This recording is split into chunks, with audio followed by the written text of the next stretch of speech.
দর্শকদের চামড়া দর্শকদের চামড়া দর্শকদের চামড়া দর্শকদের চামড়া দিকে দিকে নারীদের নিরাপত্তা গেল কোথায় বেচারা মান্না জবাব দাও দিকে দিকে মহিলাগুলো দিকে দিকে হবে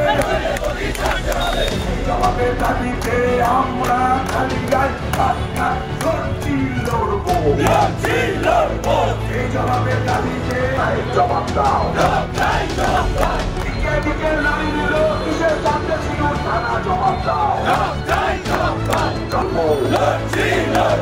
এই জবাবের দাবিতে আমরা খালি গায়ে রাস্তায় লড়ছি লড়বো অপরাধ বেচারা সিমুখ থেকে দুর্গত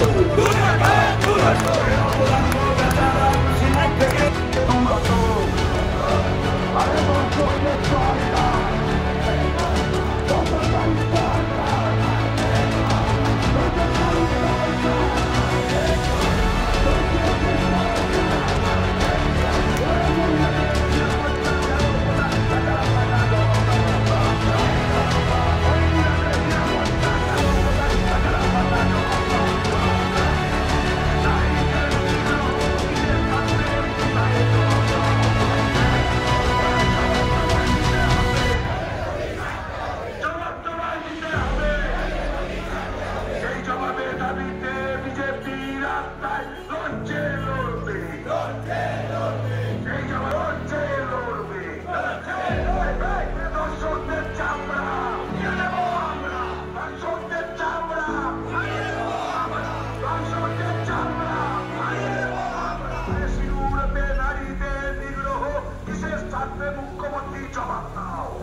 নারী দর্শন হচ্ছে কেন প্রশাসন করবে আমরা সচেতনভাবে কার্যকর্তা হিসেবে সেই জন্য আমাদের আজকে এই অবস্থান বিক্ষোভ কর্মসূচি চলবে আমরা শুরু করতে যাচ্ছি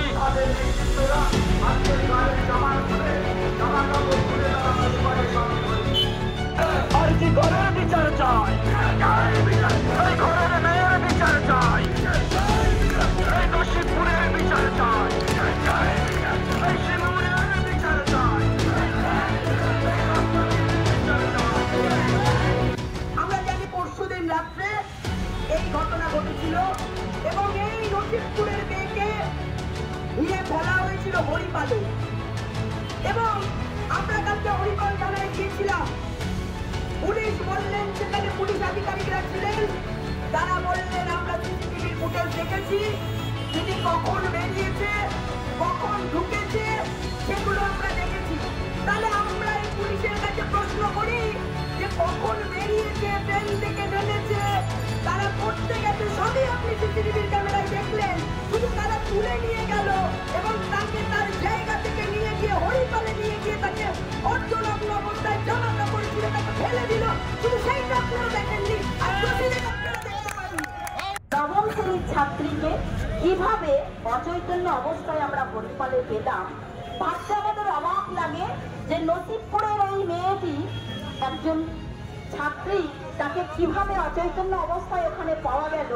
আপনাদের এটা ভাবতে হবে যে এই নসিবপুরের মেয়েটির ব্যাপারেও সেই তথ্য লোপাট করার জন্য পুলিশ প্রশাসনিক থেকে আরম্ভ করে এখানে যারা মন্ত্রী নেতৃত্ব আছে তারাও চেষ্টা করছে এটাকে ধামাচাপা দেওয়া। কিন্তু পশ্চিম বাংলার ভারতীয় জনতা পার্টি রাস্তায় রয়েছে, তাই হুঁশিয়ার জানাচ্ছি, কারণ প্রত্যেকটা মানুষ আজকে জাগরিত হয়েছে, অন্যায়ের প্রতিবাদ করছে।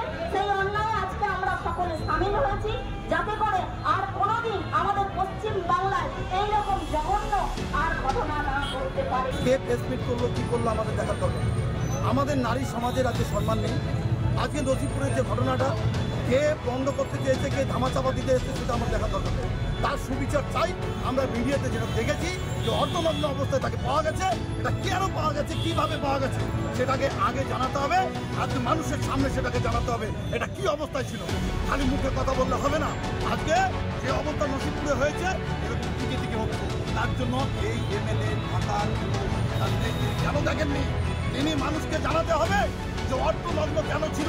আজকে আমরা প্রেসে দেখেছি।